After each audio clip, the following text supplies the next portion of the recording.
Let me tell you about the moment I realized my quiet little life was about to explode into a full-blown war with my neighborhood HOA, and how a hunting fine led to me taking away the very land these busybodies cherished most. It started with a single shot, not at them, but at a wild hog. I live in the foothills of Colorado, on about 10 acres of wooded land my grandfather left Maine. It's peaceful, rugged, and beautiful. I grew up learning how to hunt and fish. My dad taught me everything about land stewardship and respecting nature. So, when feral hogs started showing up on my land, digging up the soil and destroying trees, I did what any responsible landowner would do. I grabbed my rifle, got my tags in order, and took one down, all on my land, all 100% legal. Or so I thought. 3 days later, I found a bright orange envelope taped to my mailbox.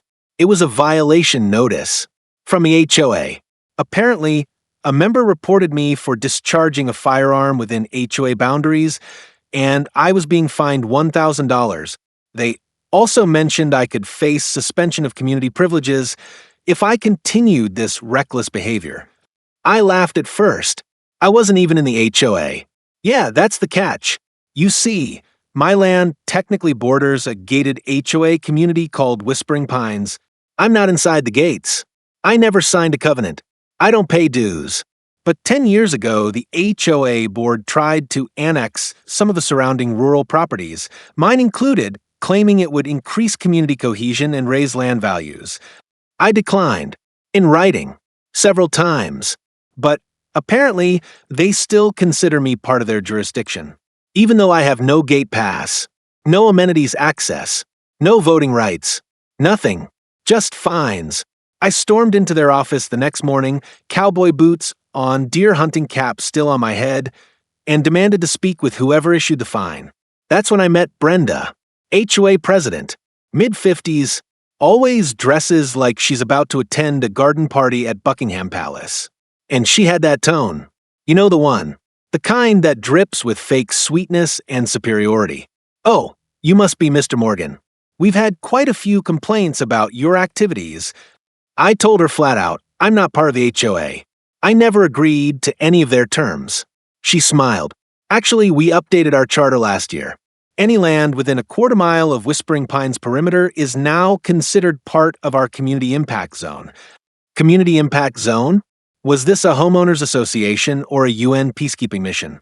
I said, so you mean you just made up a rule and slapped it on people who didn't ask for it? She nodded, like I just complimented her garden.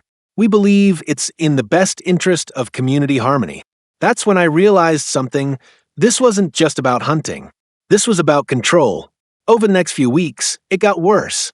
I got written up for excessive noise after dusk, my generator, non-native vegetation, my wife's tomato garden, visible utility trailer, it's my tractor, Brenda, all told. They tried to fine me over $4,500 in just 2 months. I tried to ignore it, but then I started hearing rumors. Whispering Pines residents were being told that I was unhinged, armed, a threat to community safety. One woman even filed a complaint that I'd intimidated her with a weapon because she saw me carrying my unloaded rifle back to the shed, on my land. It all came to a head when they held a community safety forum at the clubhouse. I wasn't invited, but a friend who lives in the neighborhood went and recorded the meeting for me. Brenda stood up and said, "We're doing everything we can to discourage aggressive behavior from adjacent landowners. We hope one day he'll sell, or at least understand that this community has expectations." Expectations? That was it. I'd had enough. If they wanted to play the long game, I'd beat them at it. Now, here's something you should know. Behind Whispering Pines, there's about 60 acres of forested hills. Beautiful land, filled with trails the HOA uses for their fancy community nature walks. For years, the residents had been hiking, birdwatching, and even doing yoga out there. They treated it like their personal national park. But it wasn't owned by the HOA. It was owned by an older couple, Ben and Elaine Dillard, who'd retired to Arizona a few years back and hadn't visited the land since. I knew them growing up. They loved me like a nephew. I called Ben. "Hey, any chance you're thinking about selling that forest land behind Whispering Pines?" He laughed. Son, I've been waiting for someone to ask. We're tired of paying taxes on it, and the HOA's been getting real pushy lately. Want it? 2 months later, it was mine. Once I had the deed, I put up one sign at every trailhead. Private property, trespassing for any reason is prohibited. This land is no longer accessible. I hired a fencing crew, and within a week, the perimeter was sealed off. Then I posted on the Whispering Pines Facebook group. Yes, I made a burner account, something simple, to the residents of Whispering Pines. Due to escalating harassment and false fines, the land formerly open for hiking is now permanently closed. Please contact your HOA for details. Within hours, chaos broke out. People were outraged. Hikers, dog walkers, that lady who thought her Pomeranian needed forest grounding, all furious. One man even tried cutting a hole in the new fence. He got arrested for trespassing. I pressed charges. And the best part? Brenda had the gall to call me. Mr. Morgan, surely we can come to some arrangement. The community is very upset. I said, yeah, I bet they are.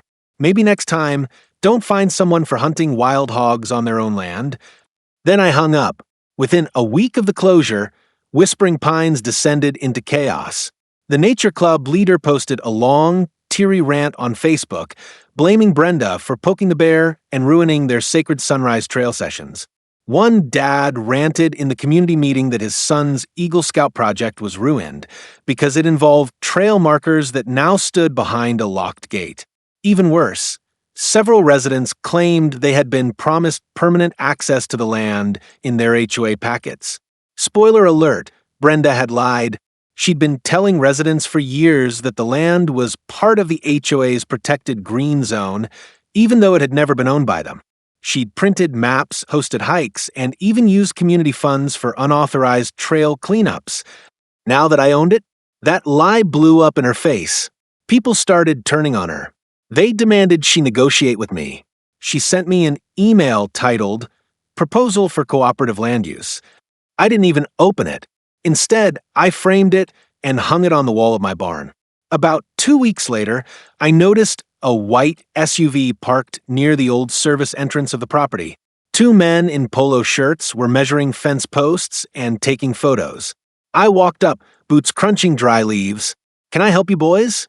One of them looked nervous. The other tried to be smooth. Oh, just conducting a property survey for the HOA. Routine stuff. I said, that land doesn't belong to the HOA. It belongs to me. You're trespassing. They left quickly, but not before snapping a few more photos. 3 days later, I received a cease and desist letter on HOA letterhead. They were accusing me of malicious obstruction of community land access and demanding I remove the fences pending a dispute resolution. I laughed so hard, I nearly choked on my coffee. This wasn't about resolution. It was about power. So I lawyered up. Fast. My attorney's name is Linda McCready. She's about 5 feet 3 inches, walks like she's late to a bar fight, and used to be a prosecutor for land disputes in Denver County. I laid everything out for her. The fines, the harassment, the bogus community impact zone. She barely blinked. First off, she said, flipping through the HOA charter, this is the most illegal garbage I've seen in months. Then she smiled. Second, this is going to be fun. Linda filed a restraining order against the HOA for harassment and unauthorized surveillance. Then she filed a complaint with the state attorney general's office citing fraudulent charter language and abuse of jurisdiction. The HOA had poked the wrong rancher, and now the law was on my side. News of the legal action spread fast. Someone anonymously posted the full legal filing on the community Facebook group. Overnight, the tone shifted. Brenda went from protector of community standards to power-hungry liar. Several board members resigned that week. A group of angry residents started a petition to remove Brenda as HOA president. When she tried to defend herself in a live stream, someone commented, "You promised us trails. You delivered lawsuits." By week's end, Brenda had deleted all her social media accounts. I heard through the grapevine she stopped showing up at HOA meetings entirely. But for me, this was just the beginning. I could have left it there. I had my piece, my land. The HOA was imploding. But there was one more thing I couldn't resist doing. See, during the dispute, I found out there was a small lease request pending at the county office. Whispering Pines had submitted it months before to build a community rest area on a 2-acre patch of the woods. The request was still under review. But guess who now owned the woods? I went down to the county office and officially rescinded the HOA's access. Then I submitted a new proposal, not for a rest area, but for a private, members-only hunting education retreat on the exact 2-acre spot they wanted. 3 weeks later, it was approved. The signs went up the next day. Welcome to Morgan Ridge, private landowner training grounds. Trespassers will be prosecuted. People lost their minds. One guy threw eggs at my fence. I didn't even get mad. I just waved and cleaned my boots. I thought they'd give up after the failed legal threats and public backlash. But the HOA wasn't done. 2 months after I launched Morgan Ridge, I got a visit from the county zoning office. Apparently, someone had filed a complaint saying I was running a commercial firearms range without the proper permits.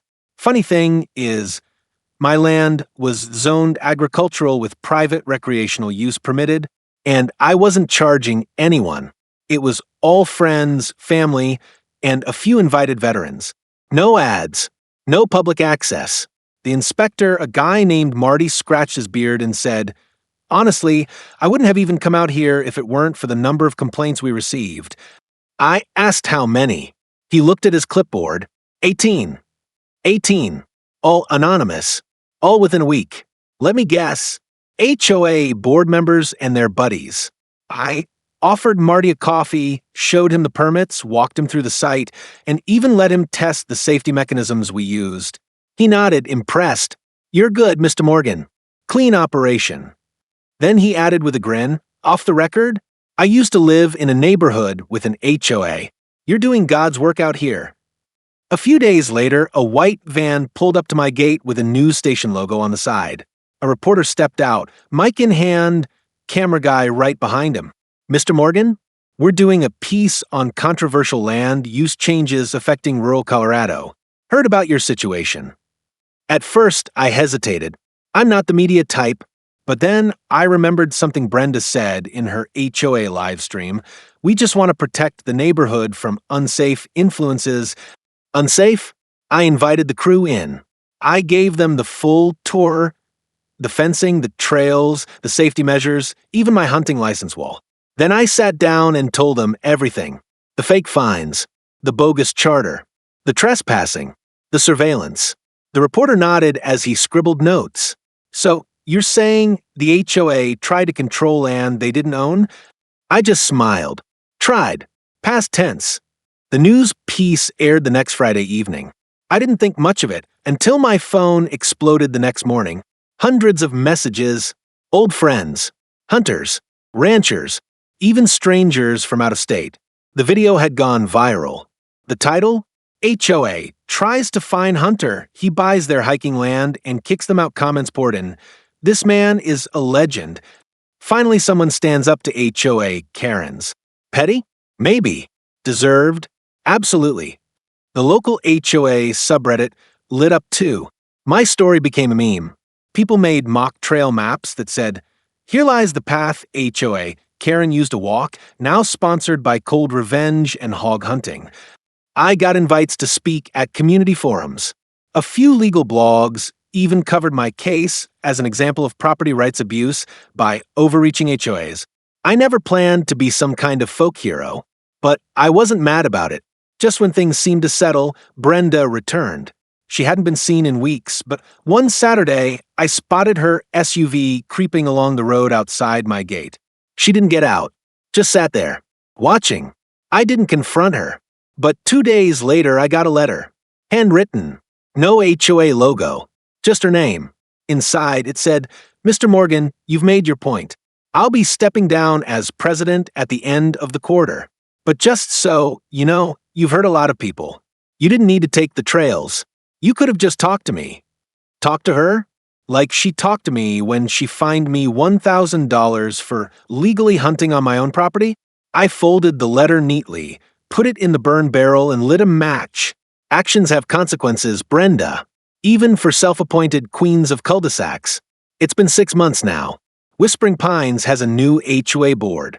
A much quieter one. They've stopped sending letters. Stopped trying to patrol boundaries. The new president, some guy named Ken, actually sent me a holiday card and thanked me for clearing out the old guard. I still own the land. The trails remain closed. But now it's peaceful. No more surprise inspections. No more phantom fines. Just mornings filled with birdsong, quiet hikes, and an occasional hog hunt with my nephew. And you know what? Sometimes I walk up to the ridge with a thermos of coffee and just sit there, watching the fog roll through what used to be their hiking trails. Funny how life works out when you stand your ground. About a month after things quieted down, I got a knock at the door.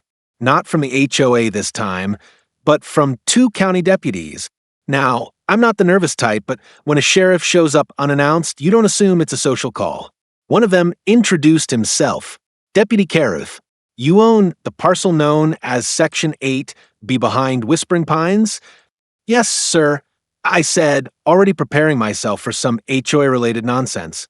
He pulled out a small file and flipped it open. We've received several reports alleging illegal wildlife traps on your land. Sharp, unmarked, potentially dangerous. Any truth to that? I blinked. No traps on my land. Nothing illegal, anyway. You're welcome to come take a look. They did. We walked the full fence line. I showed them the standard hog traps I use, clearly marked, tagged, even flagged with orange ribbon so hikers wouldn't accidentally get caught when the trails were still open. Careth turned to his partner and said, "Looks good to me." Then he added, "We've had several false calls lately. All from the same area. All anonymous. My guess? Someone's trying to stir the pot." I knew exactly who. But instead of pointing fingers, I smiled. "Appreciate the professionalism, Deputy. You're welcome here anytime." Just when I thought Brenda had faded for good, one last grenade dropped. I got a letter from the Whispering Pines Environmental Committee. Apparently, they'd nominated my forest for ecological preservation status. Sounds good, right? Until I read the fine print. If approved, that status would place state environmental restrictions on my land, banning hunting, vehicle access, and any activities that disrupt natural habitats. And guess who was listed as the nominator? B. Whitaker. Brenda. Of course. She was trying to reclaim the land, not physically, but legally, by weaponizing state environmental regulations. If she couldn't own it, she'd force me into turning it into a shrine for squirrels. But here's the thing, I'd read the full process before. That status only applied to public or cooperative land zones. And mine? Fully private, with no conservation easement, no public trails, and no shared borders with state lands. Still, to be safe, I called Linda. She practically cackled when I read her the letter. "I've already handled 2 of these scams this year," she said. "They don't hold up in court, especially not from someone with a known grudge." Still, we prepared a statement and mailed it to the county office just in case. Brenda's final play?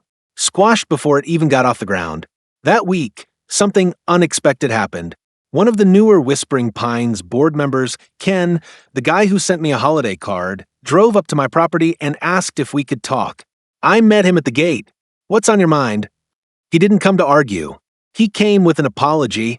"I wasn't on the board when all this started," he said, "but I've seen the mess it's caused. Brenda poisoned this neighborhood. She convinced people that pushing you out was about safety, but it was always about control." I didn't say much. I let him keep going. She was the one who lied about the charter updates. She sent those anonymous complaints. We even found out she tried to use HOA funds for a legal surveillance project that he offered to make peace formally. He didn't ask for trail access. He didn't beg.